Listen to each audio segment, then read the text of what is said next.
অমলকান্তি আমার বন্ধু।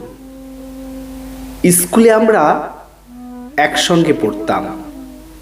রোজ দেরি করে ক্লাসে আসতো, পড়া পারতো না। শব্দরূপ জিজ্ঞেস করলে এমন অবাক হয়ে জানালার দিকে তাকিয়ে থাকতো যে দেখে ভারী কষ্ট হতো আমাদের।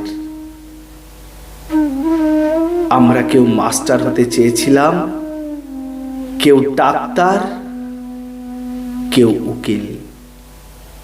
অমলকান্তি সেসব কিছু হতে চায়নি, সে রোদ্দুর হতে চেয়েছিল। ক্ষান্ত বর্ষণ কাকটাকা বিকেলের সেই লাজুক রোদ্দুর, জাম আর জামরুলের পাতায় যা নাকি অল্প একটু হাসির মতন লেগে থাকে। আমরা কেউ মাস্টার হয়েছি, কেউ ডাক্তার, কেউ উকিল। অমলকান্তি রোদ্দুর হতে পারেনি। সে এখন অন্ধকার একটি ছাপাখানায় কাজ করে। মাঝে মাঝে আমার সঙ্গে দেখা করতে আসে, চা খায়, এটা ওটা গল্প করে, তারপর বলে, উঠি তাহলে। আমি ওকে দরজা পর্যন্ত এগিয়ে দিয়ে আসি।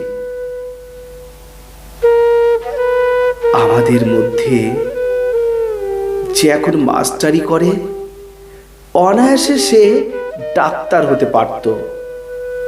যে ডাক্তার হতে চেয়েছিল, উকিল হলে তার এমন কিছু ক্ষতি হতো না। অথচ সকলের ইচ্ছে পূরণ হলো এক অমলকান্তি ছাড়া। অমলকান্তি রোদ্দুর হতে পারেনি। সেই অমলকান্তি রোদ্দুরের কথা ভাবতে ভাবতে যে একদিন রোদ্দুর হতে চেয়েছিল। ধন্যবাদ।